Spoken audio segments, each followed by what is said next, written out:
roll up, everybody, or everybody, as Sheikh Kuti always says, roll up, everybody, roll up, gather, come join. Hello, Henry, how you doing? Roll up, matters are rising, one man went to mow. You know how we do it, one man went to mow. It's that time of the day, it's that time of the day again. Gather, come join, say hello as you are coming in, and let me send you the hyperlink. So click here if you want to come join me live on screen. Roll up. There you go. So if you want to come join me live on screen, then just click on that hyperlink. Gather, you know how we do it. 1:45 UK time and then 10:30 UK time. So that's one man went to more time. So that should be in your diary by now. I'm not even sure what the headlines are for this one. So let's just have a quick look. Roll up, gather. One man went to mow a meadow. Roll up, roll up. Oh yeah, so we're going to the Robert Clarke story, and then of course this should delight Freeman and his friends, because we're going to Mbaka as well after that. So gather, come join. One man went to mow. So where are we starting today? Then you guys make that decision for me. Say hello as you are coming in, and click on the hyperlink if you want to come join live on screen. So you know the routine. Henry's done that, and here is Henry. Henry, how are you? Hello. Click on the hyperlink. Hello. If you want to come join live on screen. So can you hear the routine? Henry's done that, and here is Henry. Henry, how are you? I'm doing okay. How are you doing? I'm well. Where are you based, Henry? Yeah, I'm calling from US. Oh wow. Oh, well done. Oh, okay. Did you want to say something, or do you want me to break this story first, okay, and then you continue first? Continue. Finish your this statement. And put a headphone in your set as I'm doing that, so that I don't get feedback from you. Finish with the story. Finish with the story. Yeah, but put a headphone in your, because I can hear myself back. So yeah, all right. Okay, so that's Henry, quick off the mark, just how we like it. So already he's waiting in anticipation of what is to come.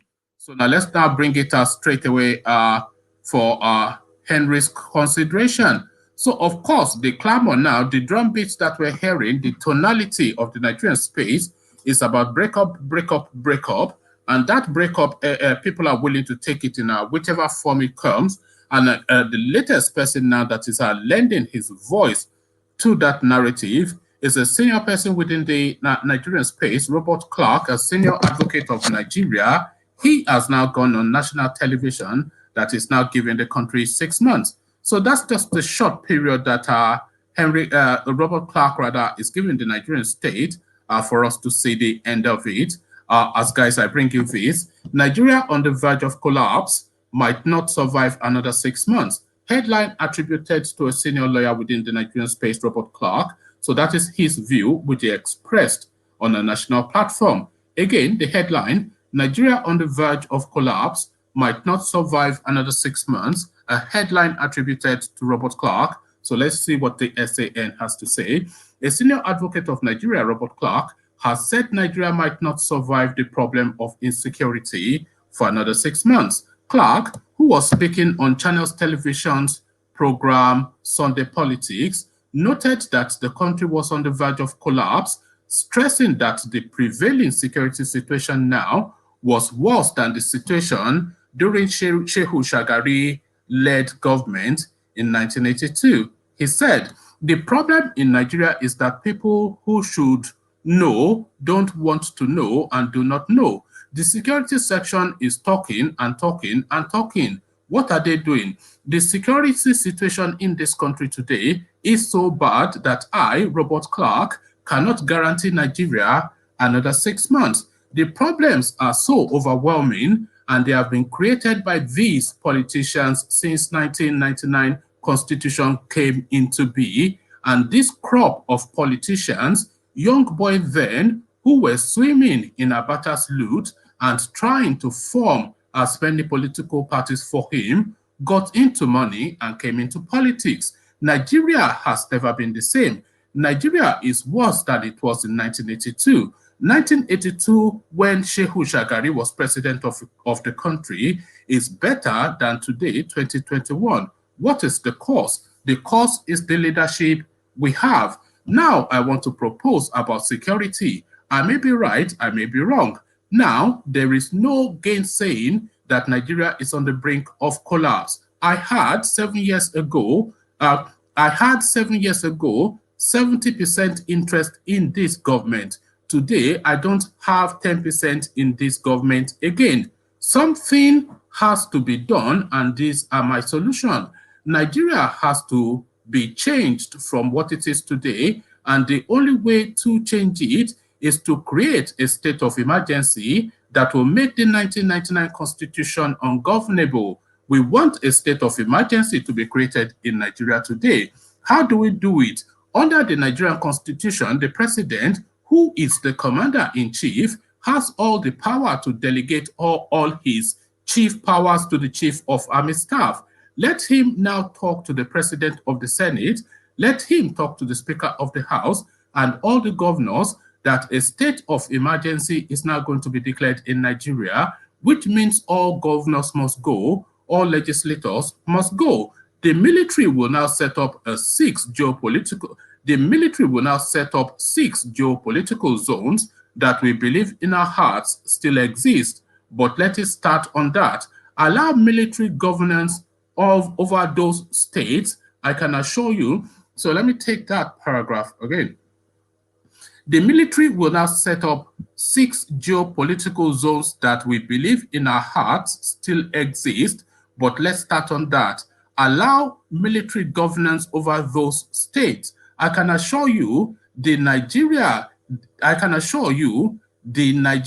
is released to 6 states, and there is a state of emergency. 80% of the money being spent on governance will be returned to the treasury. Then we will sit and rejig Nigeria. Let all the states control their internal resources. So this is essentially what Robert Clarke is suggesting, that a state of emergency be declared within the Nigerian state, and then of course they revert to some form of a military rule by Buhari voluntarily ceding his powers to a military structure, and then for that then to start the rejigging of the Nigerian space. An interesting notion. Henry, what are you making of that? Henry? Oh, I think Henry has left us. So that's okay. What I want to say about the robot. No, I'm here. Robert Clarke. Yeah, I'm here. Yeah, go on. Yeah, what I want to say about Robert Clarke is that the 6-month ultimatum he's giving. I mean, we're not too sure because nobody knows what is really going on. Though it might come sooner or it might come later. But that 6 months ultimatum, I don't think is gonna work. You know. Why do you say that? You don't think the country has up to 6 months or more than 6 months, or the country is not going to fall apart? Yeah, what I'm trying to say is that the country might not fall apart in that 6 months, or it might fall out before then. It might fall out before then, or it might not fall out exactly that 6 months. You know. Yes, no, he's just speculating because, of course, you have to understand the tension in the country continues to increase and escalate, and now the East is a real hotbed now because it's now almost like an open warfare in the East, to the point that all the governors are meeting and they're trying to meet with IPOB now and start negotiations with them. And of course, IPOB is going to tell them to get lost, and they are really waging against the Fulanis in the East, and they are blowing up police stations and destroying everywhere. So really now, if you maintain that pace that we're seeing in the East, and you add on the agitation that we're seeing in the West, then really that 6 months, you know, it's 50-50, isn't it? Henry? Yeah. Well, yeah, like this, like, you know, this, you know, saying that the country will fall in 6 months, saying that the country will fall in 6 months, you know, it's a probability. It's a probability. It might fall tomorrow. You know, it might fall tomorrow, it might fall next week. You know, I think for me it's a probability. You know. But what would you like to see? What is your politics, Henry? Yeah, my politics on that is a probability, because we're yeah, what I want to say is that on that is the probability. You know, we are not too sure. You know, yeah. But what would you like to see? What would you like to see? Would you like to see that happen?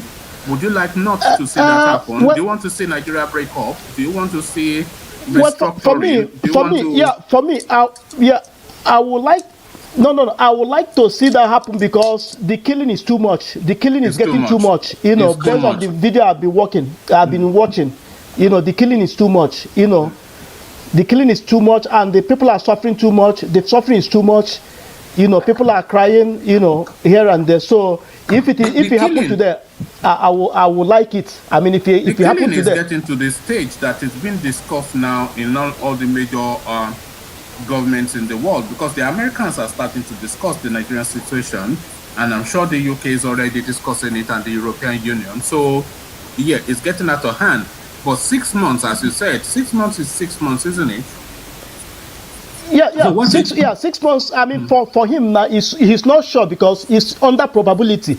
Because you know, when crisis is going on, you can't really tell what can happen at any time, because the crisis can break up, you know, immediately.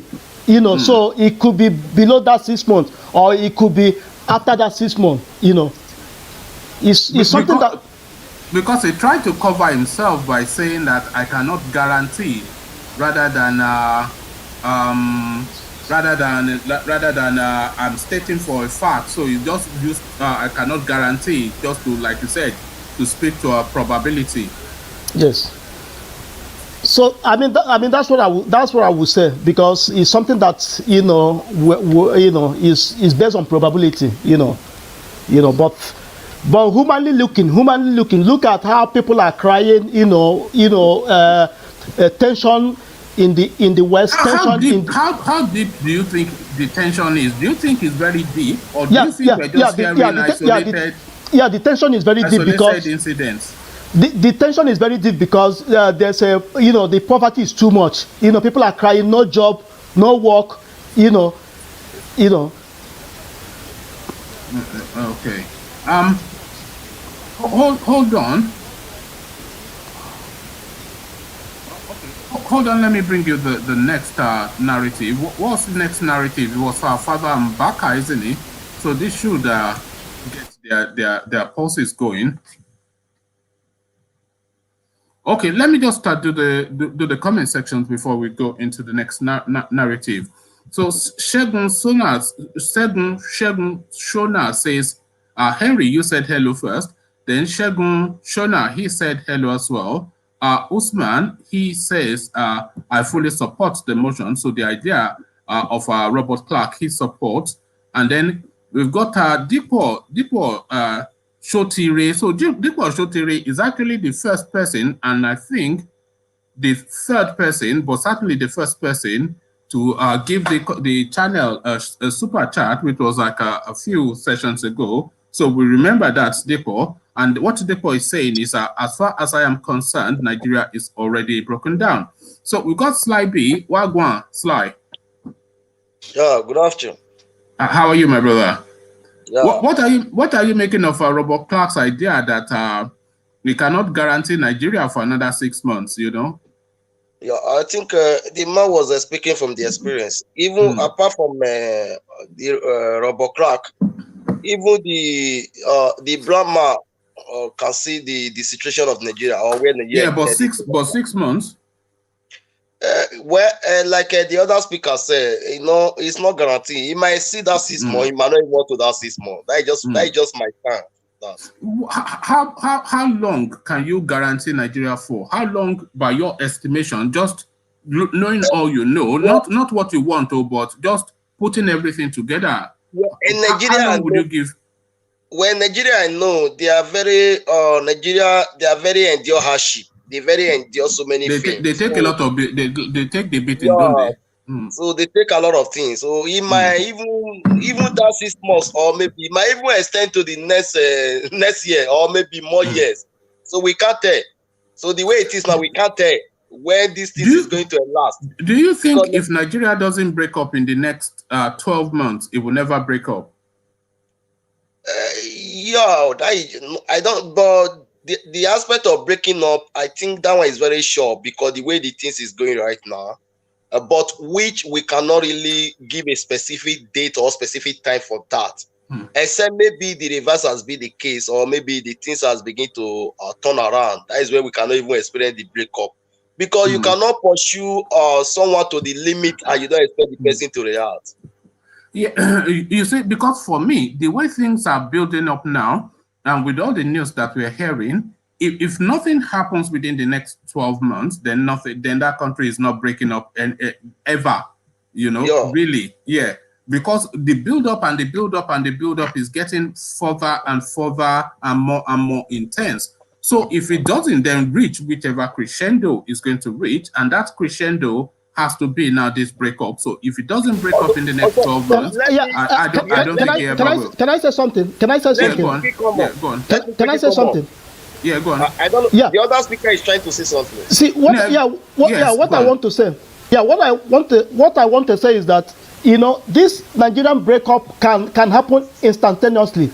Yes. It can be an instantaneous breakup, which people, when you are thinking that the breakup will come, it will just come, in a very disruptive, outburst of, people will start shouting, So that's what I want to make. Yeah, but Henry, what are you making of what I just said? With all of these things that we're hearing, and it's increasing every day, and it's increasing every day. In another 12 months, if it doesn't actually come to some sort of like a conclusion, then I don't think that country is ever going to break up. Well,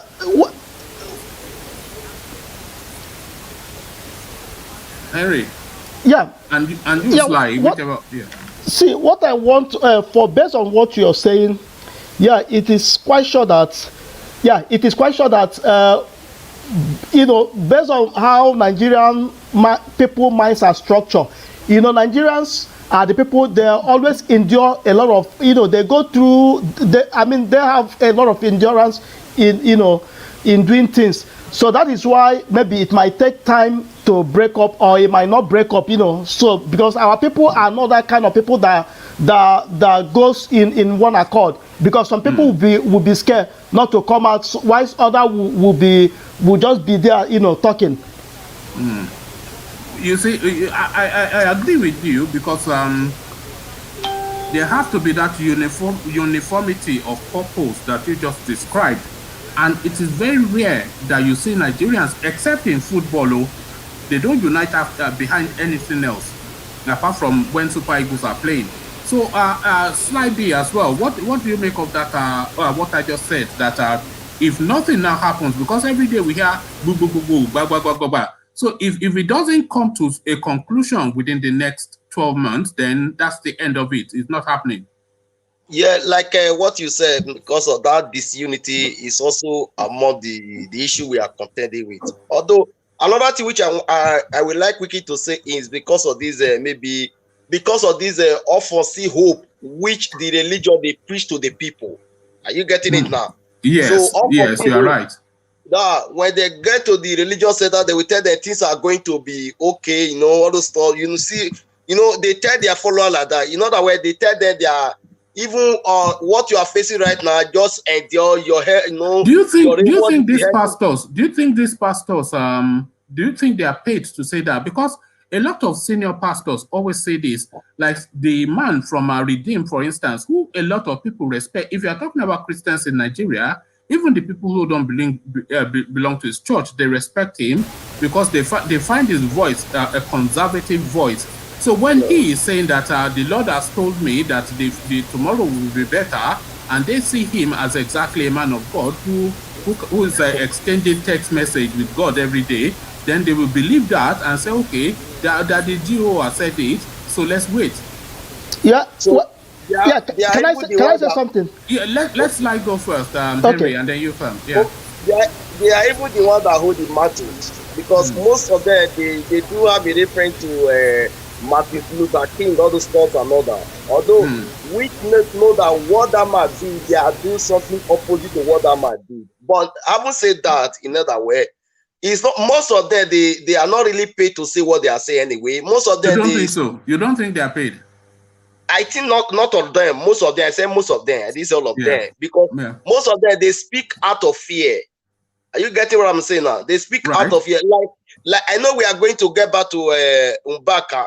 You know, if they begin to use their platform, begin to have a table shaking, you understand? I believe the country will begin to even head to a better direction. Unlike when they will come back to tell you, don't worry, the country is going to get better, we should be praying another. If anybody coming now to tell us we should be praying for the country is going to, that person is deceiving the country. You know what's like, if prayers was the answer to the problem, Nigeria should be better than America by now, because there's nobody that prays more than the Nigerian. Every day pray. You know, so so the result by telling people by telling people, don't worry, we are going to pray. Like I think when Gabasheyu respond to this man Mbaka, I think he made reference to Kumuyi and Adeboye. He said the man should be emulating these people why they are using their spiritual position or spiritual office to pray for the nation, which these things have been taking prayer for a very long time. If someone come out to tell you, say, I'm praying for this country, okay, now you are telling people to say, okay, this is going to be better, and there is no modality putting a praise in order to another change, because you are not proposing how you are going to give job to the youth. You are not proposing how you are going to have infrastructural development. You are not proposing how you are going to have a stable electricity. You are telling people this is going to get better. It go better. It go better. Is that not the Nigerian? It go better. If someone is telling them we should pray, things is going to get better, they should just visit for that person, because the person is leading them wrong. Whoever it may concern. Henry, can I chip in something? Can I chip in something? It go better. When will it be better, Henry? Let me chip in something. See, a lot of Nigerians right now have started questioning themselves about this religion, whether you like it or not. A lot of people have started questioning themselves what is really going on. Even I have some people who have this religion on their score. They started questioning themselves. You know, all the churches are still packed, though. Yeah, because so they are not leaving the churches, because the churches are still packed. Yeah, I know it's still even packed, but a lot of people are still questioning. Yeah, because those who have woken up have started questioning about their pastor. When would they start acting? When would they start acting on that question? Because all the churches are full. Yeah, but still, because of the mentality, because of the mentality, you know, those religious mentality are still there, but people have been hammering about it so that they can change their mentality. As we are talking now, they are listening to us. Are you talking about what is his name? That mixed race guy, Daddy Freeze? Is that who you are talking about? No, Daddy Freeze is contributing. He is contributing. Not only him. Other pastors are contributing too. Other pastors are contributing too. You know, because if you don't create that awareness that these people they are using their members, you know, to enrich themselves. You know, it can never that bondage we can never break that chain, because it has been a perpetual chain on their neck. You know, so we need to keep hammering it until people begin to realize, you know. Oh, okay, let's bring Showbox in. Showbox, let me bring you in. But before I bring you in, mute yourself, Henry. Before I bring Showbox in, let me Henry click on mute because I can hear some sound from you, Henry. Okay, let me do that. Okay. All right, Showbox, I see you, but before I bring you in, let us hear Robert Clarke say these things in his own words. So, sometimes I just like to have these people say things, because people will say, you are making up stories. I'm not making up stories. Here is the guy. Good. In his what words. DSS said today. There is a warning against those who are, according to them, planning to disintegrate the country. You see, the problem in Nigeria is that people who should know don't want to know, and they do not know. The security section is talking and talking and talking. What are they doing? The situation in this country today is so bad that I, Robert Clarke, I cannot guarantee Nigeria staying another 6 months. The problems are so overwhelming, and they have been created by these same politicians. Since 1999 Constitution came into being, and this crop of politicians, young boys then, who were swimming in Abacha's loot and trying to form as many political parties for him, got into money and came into politics. Nigeria has never been the same. Nigeria is worse than it was in 1982. 1982, when Shagari was the military, was the president of the country, is a better Nigeria than today, 2021. What is the cause? The cause is the leadership we have. So there you heard it from the horse's mouth. Showbox, what says you? Okay, yeah, good. 6 months. Good evening from here. Hello. I'm speaking from Cambodia. Can you hear me? Wow, well, let's give you a round of applause, because Afghanistan was the furthest that I thought, the most exotic, but you've beaten that now. And Cambodia, God, well done. Carry on. Yeah, man, thank you. Good day or good evening, everyone there in the house. I think what do you call him? Robert Clarke, right? Robert Clarke, SAN, Robert senior Clarke, advocate. yeah. Okay, I think I agree with what he's saying. I think he knows what he's saying. However, I think that Nigeria might still it might mean that it might not break down in 6 months. I mean, I think we're going to exceed 6 months. However, the breaking down of Nigeria is inevitable. No one can stop it. But it's going to exceed 6 months, for real. I'm sorry, before you carry on, can you infuse what I said? Infuse what I said into your response, that I'm saying that with this constant churning of violence and pockets of skirmishes increasing every single day, if we have another 12 months of Nigeria and it doesn't reach a tipping point, then it will never break up. Because, of course, I mean, they can't continue to maintain that level of violence forever without it reaching some conclusion. So if it doesn't conclude in 12 months, then that means Nigeria is there to stay. Yeah, that's correct. It's the level of violence now is actually it's beyond imagination, you know. And I think that it will still continue. It will rise. It will rise more. It will get to the climax. And the Fulanis, or let's say our Nigerian government, they are stubborn. Actually, just like this man said, these people don't know and they don't want to know. Just like the Robert Clarke said, they don't want to know. They don't care. And when you look at the media or the news that we get with the people like the major media, like channels and others, they seems like ignoring the real, some things. They are not showing us the real thing that's happening. And the fact is that the violence is hitting the nation and the government is feeling it. They are feeling it, but they ignoring it. They are still, and this is what we have been on for a very long time. Do you think they are feeling it? Because they're feeling it for sure. Shehu disregarded them as criminals in the East just about a week or so ago. It just dismissed them out of hand as criminals and miscreants.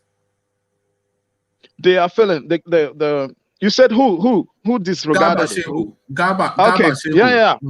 Yeah. That's them. That's how that's a normal thing with them. but they're feeling it for sure. They're feeling it. The nation is feeling it. And when you look at, because, you know, there's a saying that says, bad things never last longer. You know, like if someone is a criminal, or like we say, every day is for the thief and one day is for the owner. So definitely Nigeria is on a wrong track. And these things happening every day is alarming. And it means that it actually won't stay much longer. But I think it might exceed 6 months.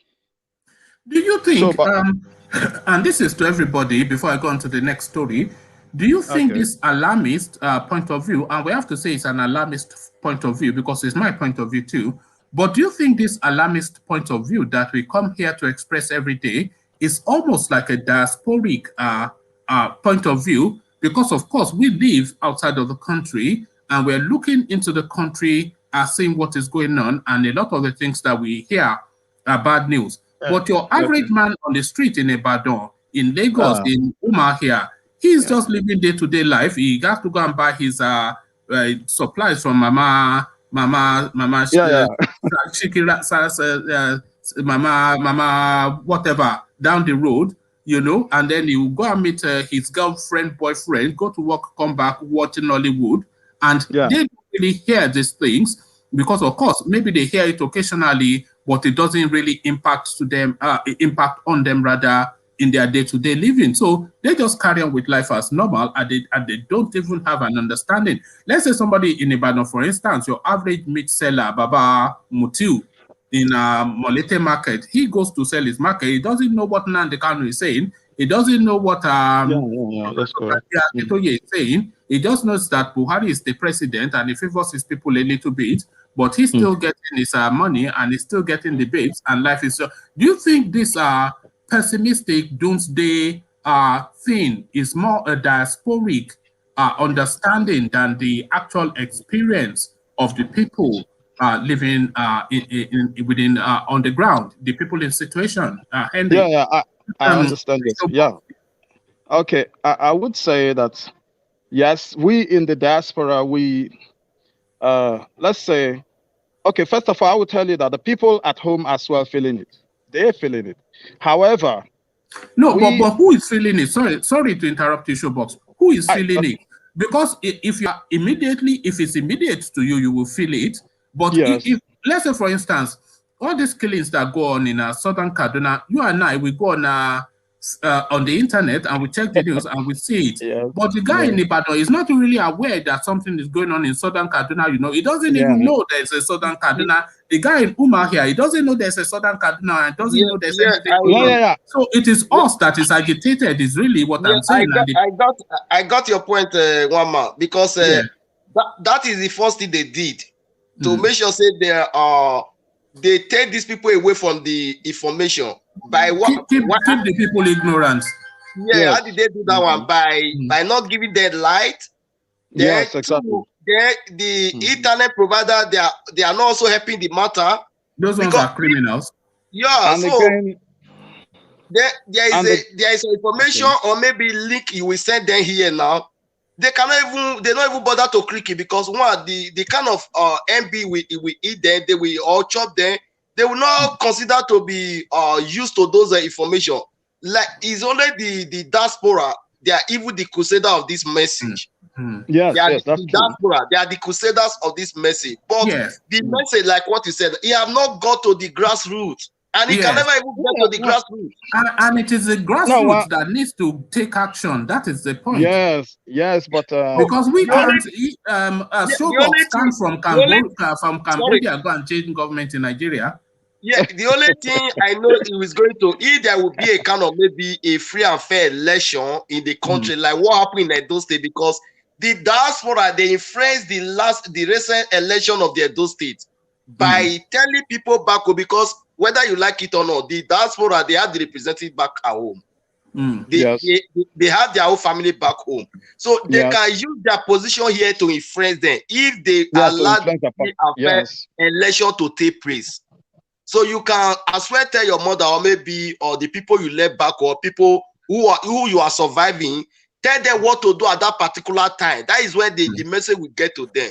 But if in the case of maybe the kind of election we see in Nigeria, then there is nothing we can do. We are just here to preach because the message is not getting back home. Like old woman now, which is putting cassava back in the village. You don't know what is going on. I mean, what does she know about Southern Kaduna? And that is a large portion of the Nigerian population. These are the people they use. These are the people they use. All they know is that every 4 years somebody will bring rice round and actually and that is it. So to that question, Showbox, okay, are we saying that all these doomsday merchants, they are just diasporic people that will go on the internet and see that somebody has been killed somewhere and they start to wail all over social media and nobody cares in Nigeria really? I think they care. I understand. I agree with Slide B that yes, the people are being crippled, not giving light. You don't even have light, and all this data, internet, is pretty expensive in Nigeria and many other things. However, I think that every part of Nigeria understands what is going through in the nation. They understand, though some people are feeling it harder than others. You understand? Where do you think is being felt the hardest in Nigeria? Yeah, I think the Southeast is feeling it. Then I think the North is feeling it the hardest. Yes, I think the North is feeling it the hardest. Yeah, the hardest, yes. So, and, but, the fact is that Nigerians, we have gotten used to hardship. And this is the problem. I don't think we've known anything but in that country, I don't think there was a time that Nigeria, because it go better is the now what you hear every day now what you hear from I was born I hear it better it go better. Yes, my parents were teachers, or my mom was a teacher, and I could remember in those days, let's say in the 80s, they earned better. Maybe let's say they were earning $20 in the 80s. Then coming to the 2000s or the 2000s, they were earning lower. So Nigeria never even grew. Nigeria didn't grow, like, you understand what I mean? Yeah. So to Henry, that same question, do you think all this noise making is just internet noise from those of us that go and read news on Nigeria and think the place is burning, and the people on the streets, they don't have any understanding of this? Yeah, they do. Yeah, this noise making we are doing over the internet, I mean, it's good because it's creating a lot of awareness. Because even people who doesn't know Nigerians, through this noise making we are doing, they are beginning to know Nigeria. They are beginning to know what is going on in Nigeria. Because where I work, they always listen to me what I'm doing. So they ask me what part of Nigeria. They started knowing Yoruba, Igbo, Hausa, due to this internet thing we are doing. So let us not take it for granted. I mean, it's working. This thing is working. Yes, just that over there, because they have made the citizens no light. So there's no internet for them. So that's why they people in the village, they don't even know what is going on. Like me, as I'm here, I'm the one that even tell them, look at what is going on in Lagos. Look at what is going on in Port Harcourt. Look at what is going on here.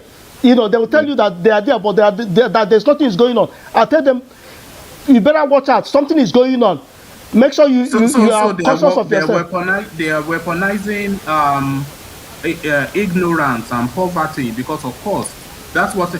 Like, just to speak to that data thing that you're saying, I've been getting a lot of complaints from my subscribers in Nigeria that the length of the video is too long. Because of course they want to watch, they can't watch it. They can't watch it when you are doing like a 3-hour session, and that person knows that that is 5-10K done just because they want to hear some bald guy make noise on the internet. So and it shouldn't be like that, because Nigeria has the most expensive internet, so everybody ripping off the Nigerian person. But guys, stay there and stay on mute. Let me bring you the next story.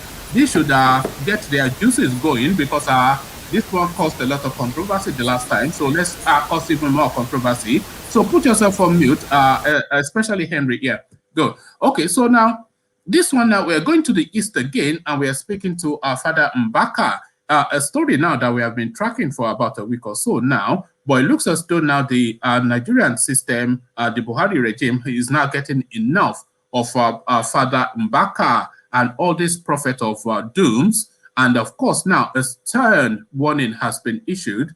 As guys, I bring you this. Mbaka, we won't allow unsavory statement destabilize Nigeria and Buhari's government. DSS warns clerics and others. So a stern warning now from the DSS saying that thus far and no further, that we will deal with you decisively. And you know, of course, any dealing that is going to be dealt in Nigeria is always dealt the hardest by the DSS. Again, the headline, Mbaka, we won't allow unsavory statements destabilize Nigeria and Buhari's government. A warning issued by the DSS to clerics and others. So now let's see what shape this takes. The Department of State Services, DSS, has warned religious and political leaders against making utterances capable of destabilizing the country under the President Buhari-led government. A statement by Peter Ofanaya, its spokesman, accused some clerics and prominent leaders of making divisive comments and collaborating with external forces seeking to plunge Nigeria into a crisis. It warned that it will no longer tolerate deliberate machinations by subversive and hostile groups whose agenda is to throw the country into anarchy so as to serve the interests of their sponsors. The development comes amidst controversy that trailed. The development comes amidst controversy that trailed call by spiritual director of Adoration Ministry Enugu, Reverend Father Ejike Mbaka, that the National Assembly should impeach President Buhari if he fails to resign over the rising insecurity in the country. The statement reads, the Department of State Services, DSS, hereby condemn the unsavory statement by misguided elements who have continued to threaten the government, sovereignty, and corporate existence of this country. Notable are the unnecessary vituperation and activities of some religious and past political leaders who have either called for a forceful change of government or mass action against it. It has been established that the main objective of these is to cause disintegration of the country. It is unfortunate that those in the forefront of this are respectable individuals who should be patriotic and not allow their personal ambition to ruin the country. The service has also noted their desperation and penchant to collaborate with external forces and influences against Nigeria.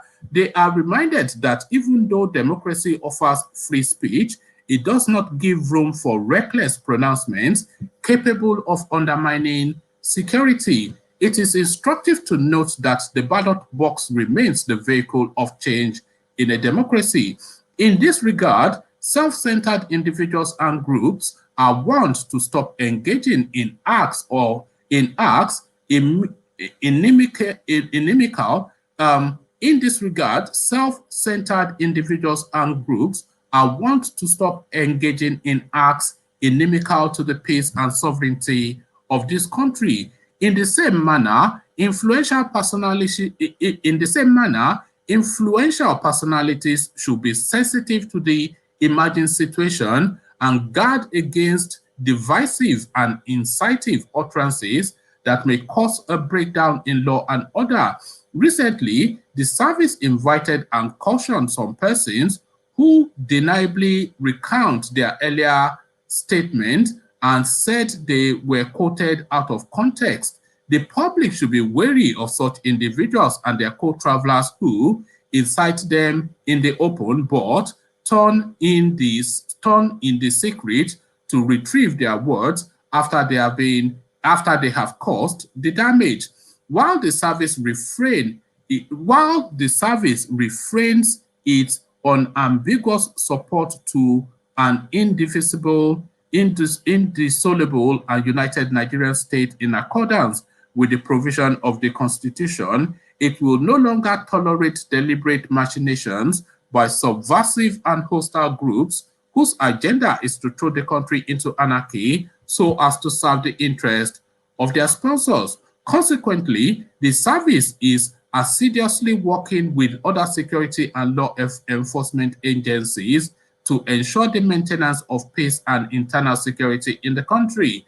The service had in the past invited some prominent Nigerians, including former Deputy Governor of Central Bank, Obadiah Malafia, over their comments against the government. So, press release, let's see if this adds anything. So that is what's been said, and it is signed off by Peter Ofonaya, PhD, Public Relations Officer, Department of State Services, National Headquarters Abuja, the 2nd of May, 2021. So what are you making of that? A stern warning to Mbaka and his co-travelers that now the flogging will begin, and if you say one more word out of tune, you will get bullalad heavily in the traditional manner. Showbox you, and then Sly B, and then Henry. Okay. First of all, I would say that the problem with our nation, our leadership, is that they don't actually have remorse. They don't show remorse for for their ill leadership. This nation, our leaders have never delivered, their mandate, what they should do. I used to, in Cambodia here, I used to tell some Cambodians that there's a high rate of human rights abuse in Cambodia. But when I look at that in our nation, it's too high that I can't even compare it, because when you look at Cambodia here, the government is delivering. Yes, the people they hardly rise against their government. It's very difficult. They can't do that. They can't even stay at home and say, oh, our leader did this. No, they can't do that. They are so afraid of doing that. But however, the government, they are delivering. You hearing me? They're delivering. The country is moving smoothly.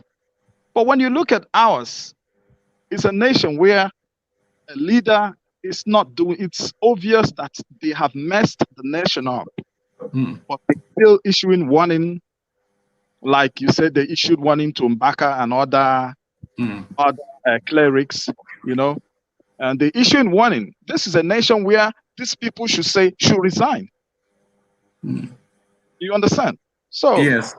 Yeah, so I don't think that those warnings are valid. They're not valid. They're just talking, because all these things. And also, before I go on to the next person, there was one element of what Robert Clarke said that we did not really discuss, because one of the things that he was saying was that they should that Buhari has a lot of powers, and he should cede the government to the chief of army staff or the chief of staff to then recalibrate that 1999 constitution, because that 1999 constitution is the biggest problem that we're contending with. So what do you make of that? Just briefly on that showbox, for the country to be handed over voluntarily to the military, because it needs a total recalibration. And of course, we know that the Senate would never do anything about that constitution, and will continue to labor it, will continue to labor under it forever. So handing over the country to the military for recalibration, showbox, and then I'll come to Simon just to hear his voice, and then we go to Sly, Henry, and then we carry on. I don't think handing over the nation. Yeah, are you hearing? Are you hearing? Yeah, I can hear you. Yeah, yeah. So I don't think handing over the nation to the military is also a good idea. And when we keep lamenting on 1999 constitution, which I think there's a lot wrong with it. And when you talk about constitution, you also talk about people implementing it. And because these people, even what they had or what they have in their constitution, they didn't actually law they make. So they didn't actually obey their laws. So the people who implement this constitution, they're not supposed to be there. Our leaders, like some people say, they are the recycled leaders. So I think I maybe another person should take on from that. Okay, Henry, what says you this idea of resetting the country by handing it over to like a military administrator to tackle that 1999 constitution once and for all, and then set us back on maybe the Fifth Republic now, which will be the new incarnation after that military intrusion. This is the suggestion of Edwin Clarke. What are you making of it? Plus the Father Mbaka story, the warning. Yeah, what I want to say about, though I don't really know that Mbaka very well. Then about this military aspect of handing military to the government, I mean, I don't buy that idea. You know, the only problem we are just having is because a lot of our leaders, they are corrupt. Because it's always it's the constitution, isn't it? The constitution is the problem, and the problem is that it favors the people who need to change it. Because the constitution was written by the military now. Yes. The constitution was written by the military because it was a gang of militaries who wrote the constitution. So they wrote it in their own favor. So they didn't write it for the favor of the citizens. So it's always good to tear that thing apart, to tear that paper apart, then rewrite it by calling everybody, so that all the citizens of Nigeria will be aware when that constitution will rewrite again. That's the only way the problem of Nigeria can be solved. Oh, okay. Dan, I see you. So stay there, Dan. But slide B, we go to you. So the warning to Pastor Mbaka, and then that element of Robert Clarke that we did not talk about, handing over the country to the military for them to recalibrate the constitution, and then we start a Fifth Republic. Yeah, like what the DSS spokesman was saying. I think, you know, when you look at that statement very well, you understand that these people, they are long working for the institution, like that constitution. They are working for personality. Yes. They are working for individual in the country. So you are right. Like what this man said, Reverend Mbaka, I don't know whether he was once done with them or maybe he's left their camp. That is not even the issue. But now, the man, he spoke on the reality on ground. So if you look at the statement of the man, what the man said, are we not experiencing it? So every responsible government, they will listen to a critic, not for you to attack the critics. But in this case of administration, we never experienced that from there. So I even post something on my page this morning. I say, this government, they have time to reply critics, but they don't have time to carry out their campaign promises. You know, yeah, but you know that an allegation has been made against Prophet Mbaka that is only after money, and it took contractors to the Aso Villa. Although the man have debunked the allegation anyway. He has answered, and I'll give you the answer in a minute, but land your point. Okay, so what am I trying to say now? Okay, in other way, if the DSA, they want to say, okay, maybe this man's statement is strengthening the security of the nation. I think that is what they were trying to say. Now, if they are trying to carry out their operation in that manner, why will they also generalizing it? Because we are received several statements which are even more harmful than what this man, because this man's statement is not even harmful. He was just even speaking on the reality on the ground. We receive a lot of statements for the other region, which is more harmful. Yeah. To be fair, yeah. They cited Father Mbaka, but they just used him as the last, the tipping point. They used him as the enough is enough, because he also said about how they picked up Obadiah Melafia, who is from the north, by the way, although he's Christian. They picked him up for criticizing Buhari's regime. That was about 8 months or so ago. So it's not just Father Mbaka that they are referencing, but they're just referencing. Like what I understand by this security force so far, when it comes to, I don't want to speak on religion divide here, but when it's come to the other side, they will have more power. When the other side speaks, they will be silent, or they will be more powerless. But having said that, let's move to the other side. The other Maries, like hand over the country to the military, like what the other speaker said, because you know, this constitution is what gives them the ground for them to be defrauding the nation. Then this constitution is coming from the military. Then if we also hand over them with this constitution back to the military, which means the same thing will also going on. So it's not hand over. But we will take the learning. We will take the learning, though we will not, from what we're experiencing now. No. Because they say people, they are still there. Who are we handing over to? If these people they are going to secede to Nigeria, they want to Nigeria to move forward. Let's go back to revisit that constitution. If they want this country who will amend the constitution? Who will amend the question we're also asking, because the same people who are benefiting from it, exactly. So that's the point. The only people that can amend the constitution is the Senate, and so the people that are the constitution favors the most is the Senate. So, when these people are taking what $3-4 million every month, and you are telling them they can't take it anymore. So, sorry, let me make my last statement. If we are not revisiting the constitution, we are not tearing that 1999 constitution apart, which means if the country is still going the same way it's heading to right now, which means revolution is the next point.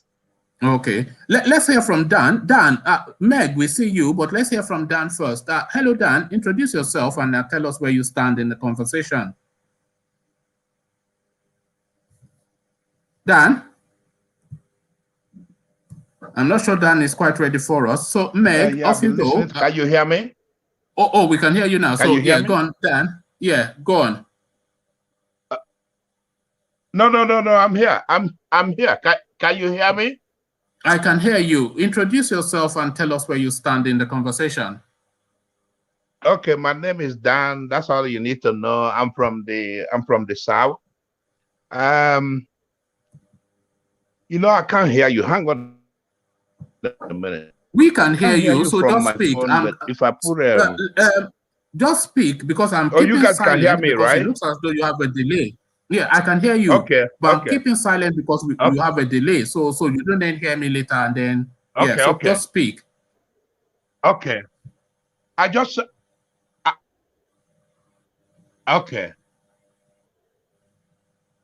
Okay. Man, I was listening to this Senator Father Hunsi. I don't know if you know him. Man, you gotta go listen to that guy, what he said about insecurity in Nigeria. Basically, he said that it's a matter of time before somebody comes into the Senate chamber and kill all of them. He said that the Senate invited Buhari to come to talk to them. Buhari said he will come. Then he said at the last minute, somebody advised Buhari not to come. So Buhari didn't show up. It was Malami. Malami advised him. Okay. So Father Hansi said that they're going to impeach him. You know, they're about to impeach him, man. You know, then he said that everybody should defend themselves, man. He said the Fulani come in the night, kill people and disappear, and then if the community arrest the killers, turn them to the police will release them. So basically, he said that people should just pick up the gun and defend themselves. He even said that Nigerians should revolt. That he wants Nigerians to come out and revolt in mass. So I'm gonna put a link to what he said over here. I put a link for him to listen to. Something going on in Nigeria. Nobody's telling us. So, you know what else? What else he said? He said that, you know, the what do you call them? You remember Al-Zakazaki? He said his group have started attacking Nigeria, but they do it in secret. They went to somewhere and combined with forces. They're coming in and attacking Nigeria. They attack and leave. And he said it's a matter of time too when they come to Abuja and release bomb in Abuja. My brother, there's something going on. They're not telling us. So we just say it's about time, or you know, something going to happen. You know, of course, you know, Dan. You know, there is a subplot to, because there are several plots to the Nigerian storyline. There's a subplot in that El Zakzaki narrative that you're speaking. because of course, you know that the Muslim religion is divided into two ideological stands. You have the Sunnis and you have the Shiites. So the Sunnis are the, what, 80, 85%, if not 90% of all Muslims. But then the Shiites are about 15, 20%. So the Shiites are led essentially by the Iranians, and the Sunnis are led by Saudi, but then of course the collection of all of the influential Islamic voices. So it is that ideological divide within that religion that is also playing out in that El-Zakzaky narrative, because El-Zakzaky, of course, is a Shiite, and the 90% of Nigerian Muslims are Sunnis. So it is that sub-battle that is going on within their religion that even adds on to the overall mess and malaise that we have within the Nigerian space. So, Meg, hello, what says you? Unmute and Good tell us where you start. afternoon, Good one afternoon. man. Good afternoon, all. Like, I just want to draw our attention to the topic of the constitution being the problem. To me, the constitution, the so-called constitution as it then was before it got expired, was not the problem. Why I'm saying this is because that constitution was based on the United Nations Convention on Human Rights. That constitution was a decree of the military, but it has in it ingredients from the United Nations Convention on Human Rights. That's the right to life, right to association, right to this and that, and this and that, right to this and that. You know, all your rights are enshrined in the 1999 Constitution as the citizen of Nigeria. And also, the Constitution gives specific instruction to the president. I mean, the head of state of Nigeria to be the chief security officer. And the Constitution says that the welfare and the security Yes. of the people, welfare and the protection of the people should be the paramount interest of the president. So if you, as Nigerian president, you are turning deaf ears to the cries of the people when it comes to their security, comes to their life, comes to their welfare, then you have failed. You have failed. But what are we Yes, even talking about? We're talking but you about must a failed state already. Nigeria is a failed hold state on, from Meg. my Hold on, angle. Meg. Hold on. But are you not now speaking, because this is something we always land on, are you not now speaking to weak institutions? Because you are already saying that that constitution makes provisions to secure Nigeria and invests the duty of ensuring that on the presidency. So if that is not happening, and somebody's already said here that they invite the president to come and give account at the Senate, it doesn't give account, then does that not then tell you that is the institutions that are not strong and not really the constitution, and that constitution then needs to be recalibrated to strengthen the institutions so that nobody will be above the law. There will be no sacred cows within the Nigerian space, because effectively now the president is a sacred cow. Meg. Sir, what to me, my response to you is this: that African leaders are losing their respect because they don't have respect for the rule of law. They don't have respect for human life. They don't have respect for human dignity. They don't respect the fact that you are a human being. That is why they are even losing their own respect. And in fact, I want to use your platform to say a particular statement which I would want these politicians in Nigeria to listen to, that no matter the amount of looting they do, no matter the amount of wealth they amass illegally, they will not have peace. They will not have security. They will not protect. I'm not cursing. I'm just trying to tell you that there will be no protection. They are not secured. So once they are not secured, they will not enjoy it in peace of mind. So why are you amassing wealth in insecurity? To which end? What is the purpose of all this amassing?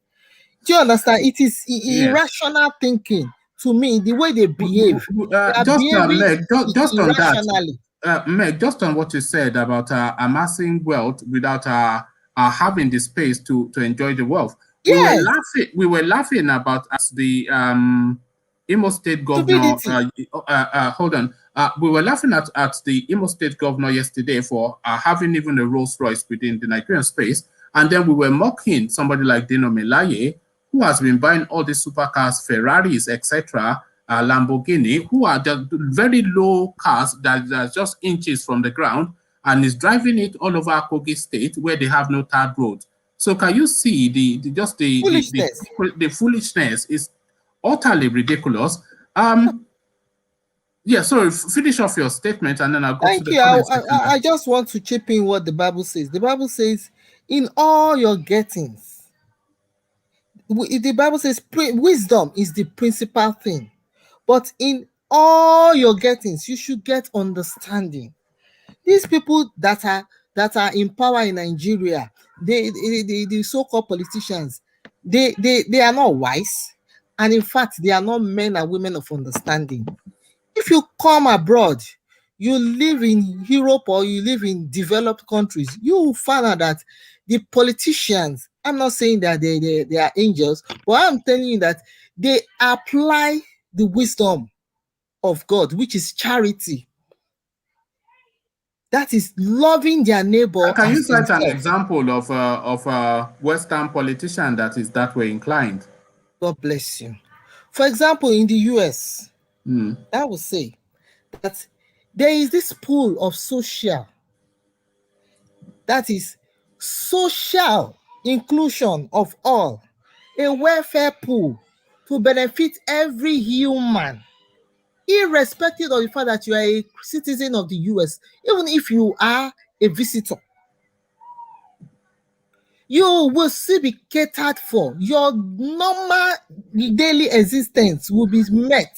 Food. Okay, the welfare state is what you're talking about. Yes, I'm saying that food. But those are institutions. Those are institutions because that was predicated. That form of governance was created by the Labour Party in the United Kingdom, centuries ago now, when they introduced. It can still be replicated in Nigeria because the so-called 1990. Did you know that that was one of that provision enshrined in it, that the welfare and the security of the people is paramount. So what are we talking about? The word welfare is being cancelled. They sat on the welfare. The Nigerian politicians have sat on the welfare of the people. Is that wise?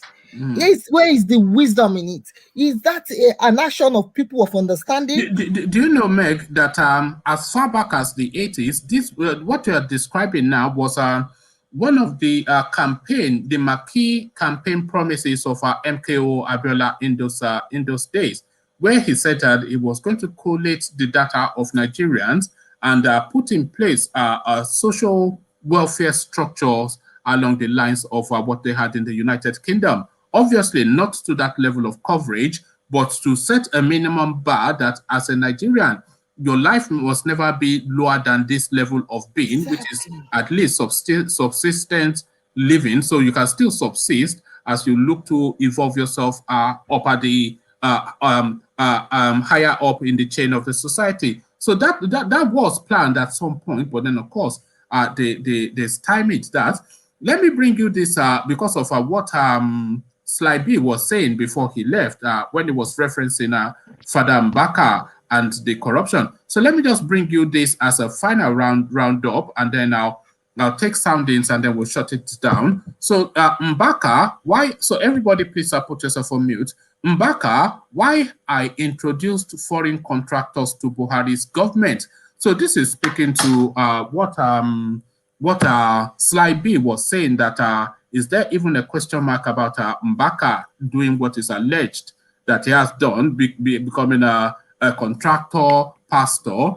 So he responds and tries to justify his action. Again, the headline, Mbaka, why I introduced foreign contractors to Buhari government. So now let's see what explanation the man of God is giving us. The spiritual director of the Adoration Ministry, Amen, Ejike Mbaka, has opened up on the contractors he took to the presidency.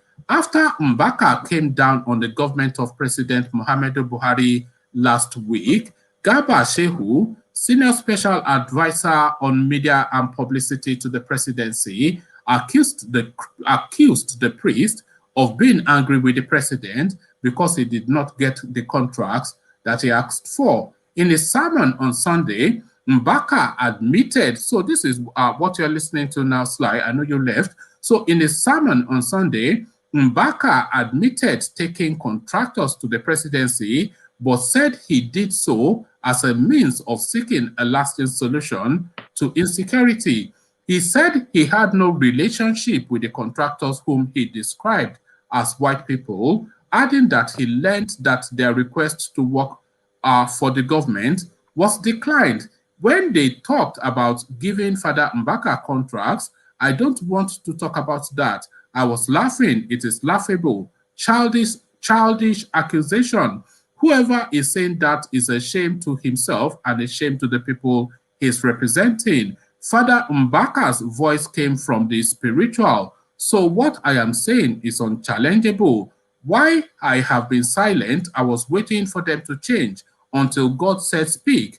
There are some messages that are like dew, some like rain, but some of them are like a thunder.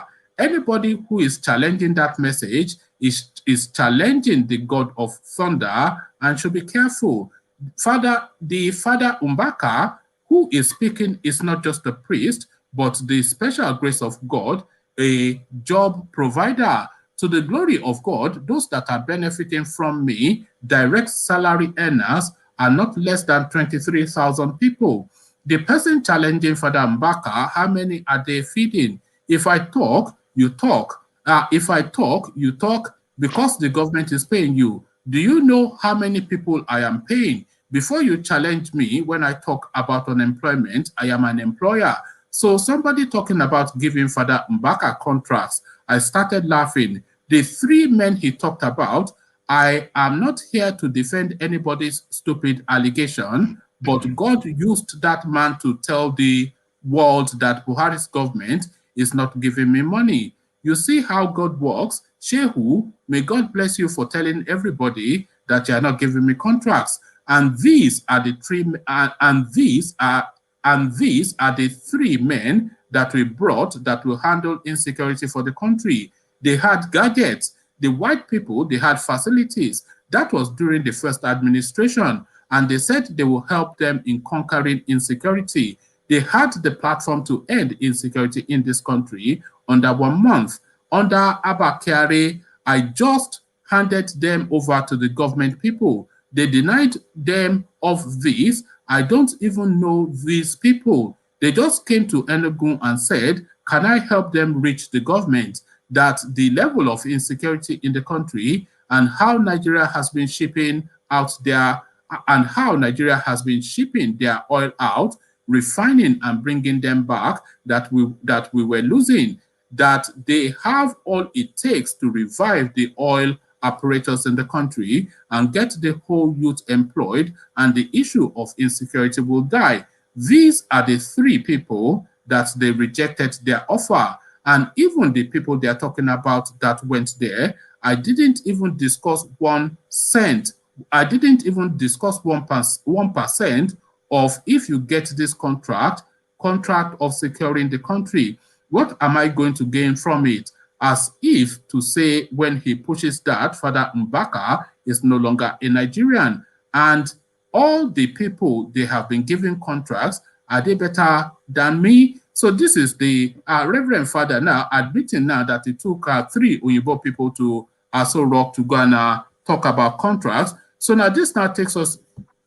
So now this now takes us now into that territory now. So it is quite a thing. So he's saying he took these Uyibo people to Enugu, that he did not know them prior, but he took them there anyway. That he had no discussions on or with those people as to take a commission. So this is now what he is alleging. So now, with all of that in the mix, I'll start with you, Showbox, and then I'll go to Dan and then Meg. What are you making of Pastor Mbaka's attempted rebuttal? Okay. Thank you. Yeah, sorry, showbox 4. So Meg, mute yourself. Okay, thank you for that. Yeah, it's unfortunate that Nigeria has made us, when people talk about contracts, everyone goes, we all think it's negative. Mean that we start to develop that negative motive that maybe this person wants to eat money or wants to, get a cut of the national cake. And I just heard they they were white people. I didn't even know that they are white people in question. Now uh, let's just assume that they are not even white people. Let me just make the matter a little bit worse. And then Mbaka is seeking for this contract. Okay, there is a way. We forgot to understand that there's a way you'll be watching your leadership. You'll be watching the country. How these leaders are messing up the nation. You would think that you can do things on your own. You can do things, to help the nation. Sorry, showbox. Just because I'm noticing the direction you are heading. Are you of the thought that are you suggesting that this Pastor Mbaka is being altruistic and there's no personal gain for him? They are taking all these white people that he claims he doesn't know to Aso Rock to go and get multi-billion-dollar contracts, and there's no financial gain that is in there for him. Is that what you're suggesting? No, I'm not. Yeah, definitely he's going to gain something, but I think that Mbaka is someone of integrity, because I know Mbaka for quite a long time, since 1996. I know him for a very long time when he was still at GTC Enugu. I know him very well, and we've known him as a holy man. And though I know that a lot of things happen in religion, sorry to interrupt you again, Showbox.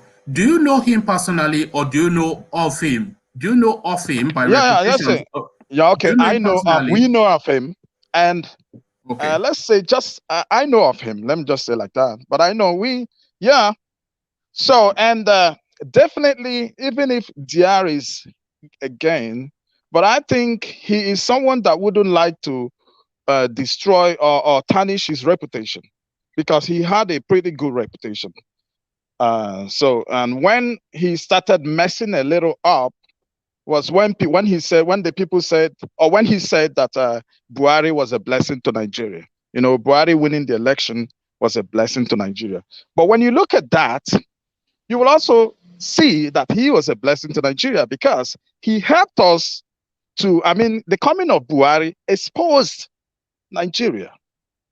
And today we have IPOB, we have Yorubas, we have everyone reason to divide this nation, to disintegrate this nation. Assuming we are still under PDP and we'll still be patching, and we'll be getting used to the poverty they have kept us into. Showbox, is this not strike 2 to show that this Pastor Mbaka or Father Mbaka, is this not strike 2 to show that it's a money grabber? So he presented Buhari, and a lot of people will say that he got paid off for that. And then he's presenting these 3 Uyinbo people who he said he did not know, that they just turned up in Enugu, and he took them straight to Abuja, because of course he was a pally with the Buhari campaign and he had access. So people you don't know, you take them to the villa. How are you vouching for their integrity and their competence and etc.? It's almost impossible not to conclude that heavy duty dollars have changed hands. Yes. Yeah, I think people are right if they think otherwise, if they think that he has gain, he's going there for benefit. Yes, people are right if they think in that direction. And but personally, I think him taking the 2 the contractors to Abuja, it's 50-50. He might, I think that he would like to protect his integrity, because he already put his, would I say career, or his, what he's doing, his adoration, whatever, online by, by prophesying or by saying that Buhari is a godsend, and as well prophesying Hope Uzodinma, coming in and all those things. So I think that is strike 3. Hope Uzodinma is strike 3. So Okay, this man now, he's not looking good for this one, Mbaka, is he? He lost $1. He's just chasing dollar all over the place. Huh? Yeah, he's a human being. Onyibo dollar people. Yeah, he's a human being actually, but for the fact is that he employed a lot of people for sure, and he has companies and he employed some people, and even though I would say also he, the money also, the people contribute money as well to the church, he's just a human, man. No, he's a human being. I mock a little bit Showbox, but you seem to have confidence in that guy. So what are you basing that confidence on? Because you sound like a level person. So for you to say that you have confidence in him, what are you basing it on? I just think that he is a human, okay, and people make mistakes. And again, because the way he started, if you know Mbaka in the late 90s and the early 2000s, he started off very well. So, and I know him as someone who would like to protect that integrity. But Nigeria, at the time, corrupts everything. Yes. So when Nigeria corrupts everything, Nigeria corrupts, even if you are good, if you come in good to Nigeria, I bet you if you stay there 5 years, 10 years, you start seeing the world from another angle. You understand? You start seeing things from, now this is my own time to extort my own, I need to draw something, I need to have some benefit because it seems like everyone is sharing the national cake, all those kind of a thing. But however, I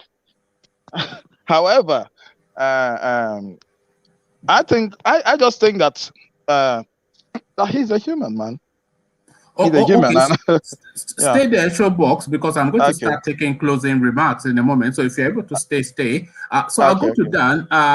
The response to Pastor Mbaka's response, and then I'll go to Meg, and then I'll come back to you, Showbox, to give us your closing thoughts. So Dan, Dan, are you with us, Dan? Okay, let me go to Meg then. It looks as though... what happened is Mbaka... Yeah, I'm here. Can you hear me? Okay, carry on. Yeah, carry on. Yeah. So Mbaka, I don't trust him. He's you remember he told us that Buhari is our savior, right? That God is saying Buhari will save us.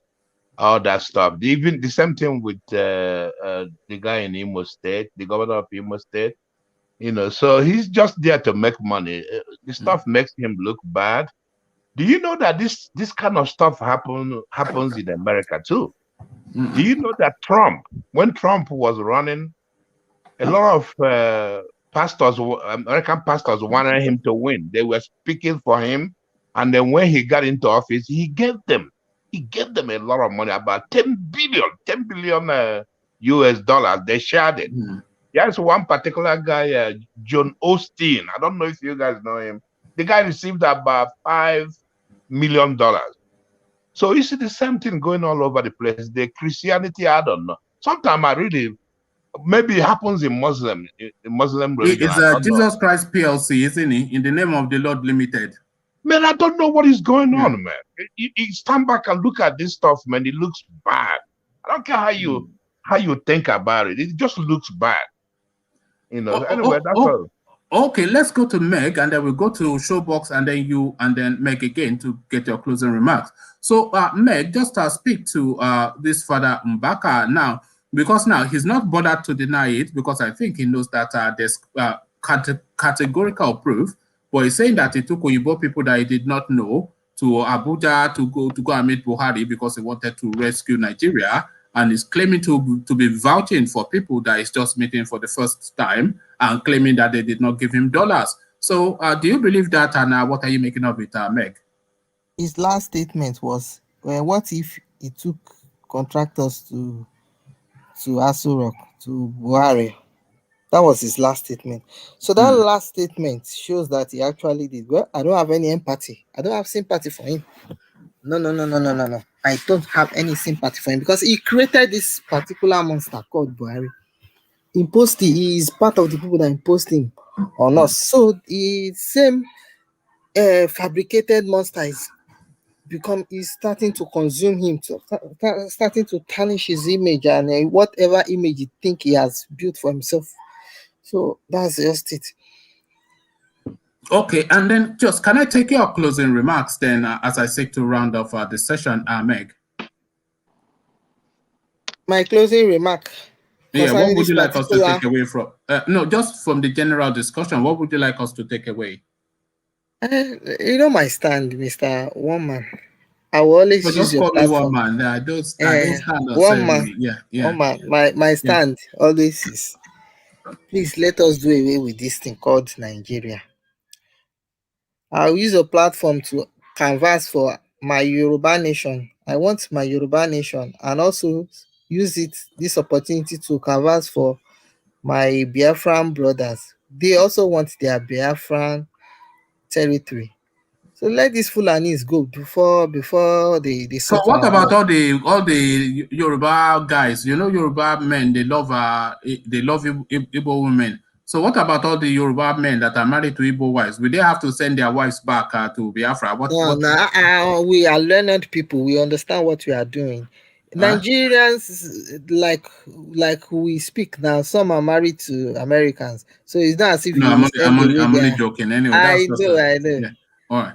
Okay, Meg, always a pleasure. So as we seek to round off, Meg concludes where most people conclude, is that it's just a divide the whole thing. So we go to Dan next, and then we'll have Showbox close the whole thing for us. So Dan, what are your takeaway points? Dan? Okay. Well, I agree. I agree with Meg. You know, my wife is an American. I have 3 kids, so that stuff it really doesn't matter. But you see, there's something I noticed. One man more. You know, we always copy the wrong thing. See, this stuff with Mbaka, I think it's trend going on in Nigeria with Christian pastors. They copy that stuff from Americans, man, and it's not good. For some reason, the black people in Africa will copy everything. Will copy from outside, end up killing us. I don't know why we can't rule ourselves. Is there any reason why we can't get together and manage our affairs like human beings? Are we not educated? Are we not intelligent? You know, so we always copy the wrong thing, and that's what is killing us. Even the system of government. Just on what you are saying, Dan. That copy is exactly the problem, because of course the system that we're running is borrowed from America, but then of course we are not America, we're Nigeria. So what works in America might not necessarily work in Nigeria, and it doesn't work in Nigeria is what we're seeing playing out. So Dan, it's been a pleasure having you as we seek to round off. We've got two new faces joining us, Cyril Joe, and Henry came back. So we'll take Showbox's closing remarks, and then we'll just take statements from Henry and Cyril Joe, and then we'll close out. So your closing remarks, Showbox. Okay, let me comment a little bit on what Henry said, then I close up. Oh, sorry, okay. Who's that? The guy that just went out now. Dan, exactly. Okay, he said we copy. The one problem with us is that we copy everything, you know. And when you look at the setting of our country, you will see that we consume more of the Western information than anything. You know, we consume more of things from the West, but even the normal citizen, and this thing is dealing with us. You know, just like there was a time I made a comment in your show, and I was like saying that we need to have an African thing. You know, we need to have an African thing, and the problem started from after independence. Our people weren't able to change certain things, take the good things from the British, take the ones that are good, change it to become African version, to our own version. You understand? Because it happens in many other countries in the world. But for the fact that we're neglecting those things, thinking that after all, we can emulate these people, not knowing, or like you said, that America is America and Africa is Africa, it's not going to be the same. So we need to have our own African reality to create our own things. It has to be a hybrid of the two, because of course, a system that is already, but you have to adapt it to your local situation. So that's two-tier parliamentary something that we have. It doesn't work for us, so we don't need a Senate and then an assembly. So just merge the two and have one house. And then yeah, that is a problem. We're not thinking in that direction, and that is where the problem is coming from. So, and lastly, I want to talk a little bit about Mbaka, and when for the fact that he said, because he, like Meg said, that he imposed Buhari on us, even though he did it anyway. But he endorsed Buhari. He endorsed. Let's say he endorsed Buhari. You understand? Yeah. He endorsed Buhari. Yeah. So, and him endorsing Buhari, he said Buhari is our savior. He's going to be a savior. You know, and you can actually see it from another angle. And you can agree. I agree with him that Buhari is a savior. You know why? I think you said because he exposed the fault lines. He exposed the game plan of the nation. And now, with the way things are going, Buhari is definitely going to be the last president of Nigeria. I'm pretty sure. We wait and see on that one. You have to come back at 10:30 to come and expand on that thought. Showbox, as ever, it's been a pleasure. And then when you come back, I'm going to ask you more about Cambodia, because it intrigued me that So a gentleman, Showbox. So we go to Henry just to take his final thoughts, and then we'll round it off with Cyril Joe. So Henry, off you go. Henry. Yeah, Henry, unmute yourself and just give us your final words. Okay, we're going to Cyril. My closing remark, based on everything we have gone about, everything we have talked about on this platform. So all I want to say is that we are Black people, so we have to love ourselves. If Nigeria, if we can divide Nigeria, let's divide Nigeria. I mean, everybody still know themselves, so that everybody can empower themselves. Since we don't like ourselves, because the problem we're having in Nigeria is because there's too much hatred, on one another. So if had it been the resources were equally distributed, everywhere we are developed in Nigeria, the problem wouldn't have been like this. Everybody would have been enjoying. But due to there's too much hatred and there's no love, that is why Nigeria is like this. So it's better that they divide the country so that everybody will develop on their own region. Anywhere you want to travel, you can travel. Then the bad ones, then we can fight against the bad ones, because I don't think any good nation will allow bad people to come and spoil their nation, So, and again, that's all I want to say about this discussion we have all right, today. Thank you, Henry. We reconvene at 10:30. So if you have any more thoughts between now and then please come and share it. Cyril Joe, over to you.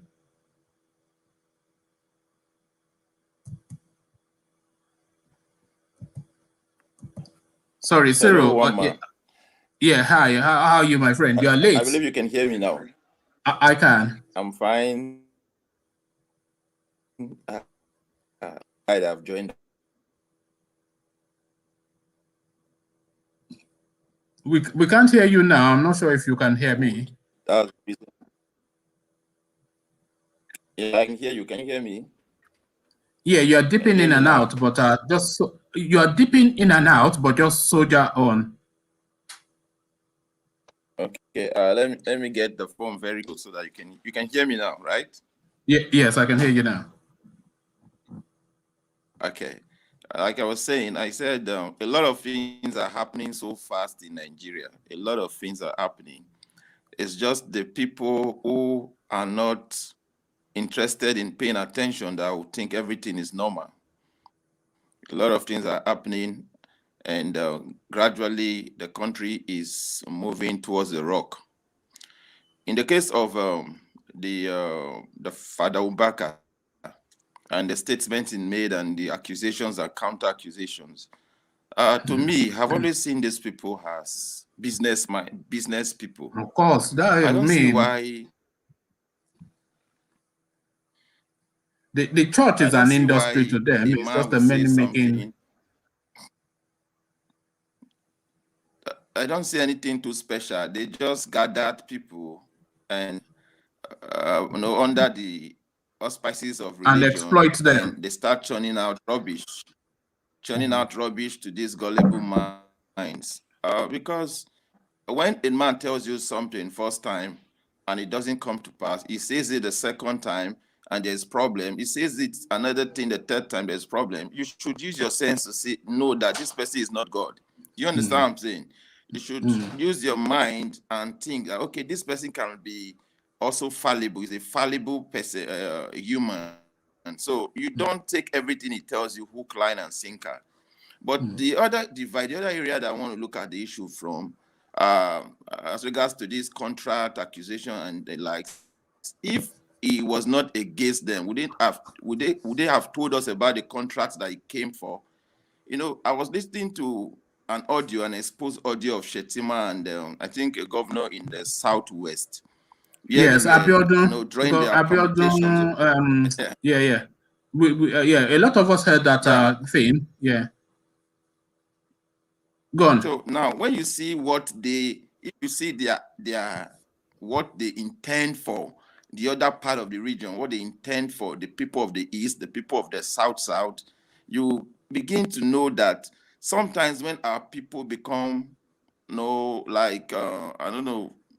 they start to misbehave, even if we're going to criticize them, that criticism should be mainly for our region, not to the generality of the country, because the outside people, the Fulani people, irrespective of what they do, you see Sheikh Gumi was going about trying to paint the bandit as if they are saints.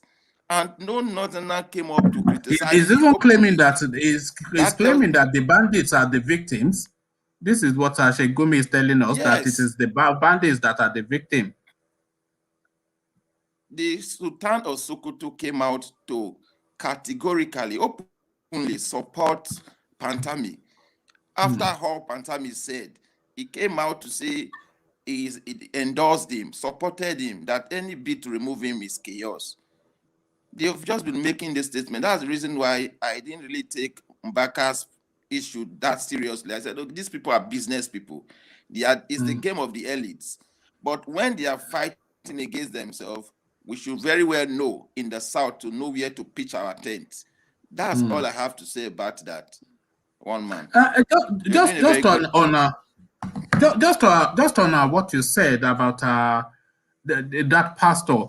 If Garba Shehu had not exposed that he came to the villa with contractors, then he would just have gone under the banner of a man of God that is speaking truth to power.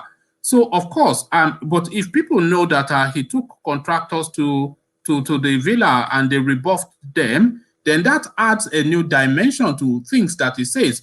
So it's not as though he came out to tell us that he took contractors. He was exposed and he's trying to defend himself. And this is not the first time. He did it. He did it also with Hopus Odema, that he's not coming to pay to give thanks in his church, and we know that that is money. So now this guy's reputation now is being heavily tested. Is the thing, Cyril?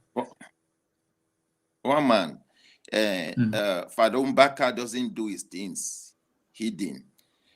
When the politicians came, where I witnessed them prior to the election. When they came, he told them openly that he needs this, he needs that they should tell him what they want to do in public before the glare of his follower and the word.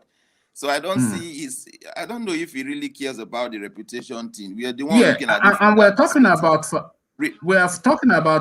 Mbaka because it's the example. They are all the same. It's not the one in Redeem. He's the same. At least he even has access because his boy is the vice president. So he's just collecting his own dollars steady.